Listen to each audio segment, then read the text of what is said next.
નમસ્કાર મિત્રો, સ્વાગત છે તમારું અમારી આ યુટ્યુબ ચેનલ જ્ઞાન યાત્રામાં। મિત્રો, આજે આપણે વાત કરવાના છીએ 8મા પગાર પંચની। તો મિત્રો, ખૂબ જ સમયમાં 16 જાન્યુઆરી 2025ના રોજ કેન્દ્રીય કેબિનેટ બેઠક થઈ હતી, જેમાં 8મા પગાર પંચને લઈને જે એક વધારાની જાહેરાત થઈ છે કે જેમાં 1.15 કરોડ કરતાં પણ વધારે કર્મચારી અને પેન્શનરોને 8મા પગાર પંચની જે કમિટી છે તેની રચના ક્યાં સુધી કરવામાં આવશે તેની રાહ જોઈ રહ્યા હતા। જ્યારે આજે 7 મહિના પછી સંસદના ચોમાસા સત્રમાંથી કેન્દ્રીય જે રાજકીય મંત્રી છે, રાજ્યમંત્રી છે, નાણાકીય રાજ્યમંત્રી પંકજ ચૌધરી સાહેબ, તેમણે મિત્રો 8મા પગાર પંચની જે જાહેરાત છે તે કરી દીધી છે। 8મા પગાર પંચની કર્મચારીઓ માટે હવે જે રાહ છે તે પૂરી થઈ ગઈ છે। જાણો મિત્રો વિડીયોમાં વિગતવાર કે શું સમાચાર આવ્યા છે। તો ચાલો મિત્રો વિડીયોની શરૂઆત કરીએ। સંસદમાં હાલમાં ચાલી રહેલા ચોમાસુ સત્ર દરમિયાન નાણાં રાજ્યમંત્રી પંકજ ચૌધરી દ્વારા 8મા પગાર પંચને લઈને એક અગત્યની માહિતી આપવામાં આવી છે।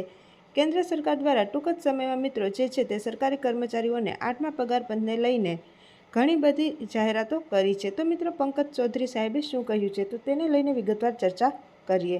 16 જાન્યુઆરી માનનીય વડાપ્રધાન શ્રી નરેન્દ્રભાઈ મોદીની અધ્યક્ષતામાં મળેલી કેન્દ્રીય કેબિનેટ બેઠકમાં ચુકાદો આપી દેવામાં આવ્યો હતો। તો કેન્દ્રીય મંત્રી અશ્વિની વૈષ્ણવ દ્વારા 8મા પગાર પંચની જે છે તે મિત્રો પુષ્ટિ કરવામાં આવી હતી અને ટૂંક જ સમયમાં સરકાર 8મા પગાર પંચ માટેની સમિતિ રચશે તેવું પણ તેમણે 16 જાન્યુઆરીએ કહ્યું હતું। જ્યારે પણ મિત્રો આજે 7 મહિના કરતાં પણ વધારે સમય વીતી ગયો છે, પરંતુ હજુ સુધી કેન્દ્ર સરકારના ડીઓપીટી ડિપાર્ટમેન્ટ અને એનસીજેસીએમના સભ્યો વચ્ચે 8મા પગાર પંચની જે ટીઓઆર છે, ટર્મ્સ ઓફ રેફરન્સ, એને લઈને ઘણી બધી ચર્ચાઓ ચાલી રહી છે।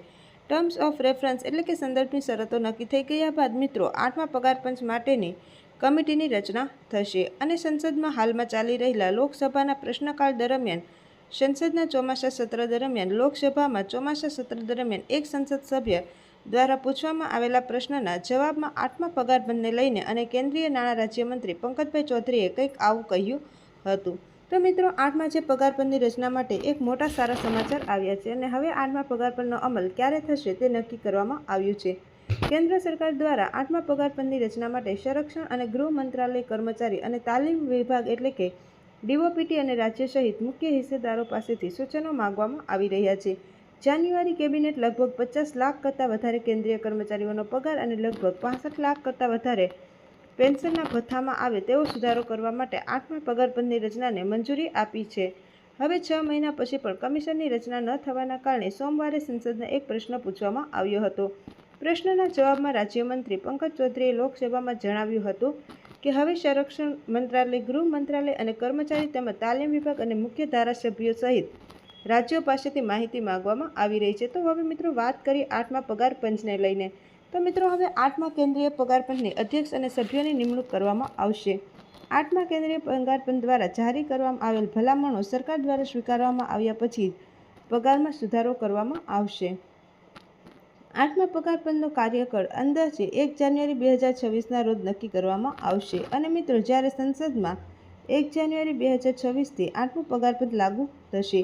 જ્યારે 8મા પગાર પંચ વિશે વાત કરીએ મિત્રો ત્યારે 1 જાન્યુઆરી 2026થી 8મા પગાર પંચને લાગુ કરવા માટે તમામ પ્રયાસો કરવામાં આવી રહ્યા છે અને તમામ કેન્દ્રીય કર્મચારી અને પેન્શનર્સો કે જેઓનું સંખ્યાબળ 1.15 કરોડ કરતાં વધારે છે કે જેમને 1 જાન્યુઆરી 2026થી 8મા પગાર પંચનો લાભ મળવાનું શરૂ થશે। 7મા પગાર પંચનો કાર્યકાળ આગામી 31 ડિસેમ્બર 2025 સુધી હોવાથી ત્યારબાદ 7મા પગાર પંચનો કાર્યકાળ સમાપ્ત થશે અને 8મા પગાર પંચની ભલામણો 1 જાન્યુઆરી 2026થી જ લાગુ કરવામાં આવશે। કેન્દ્ર સરકાર હવે 8મા પગાર પંચ પર ખૂબ જ ઝડપથી કામ કરી રહ્યું છે।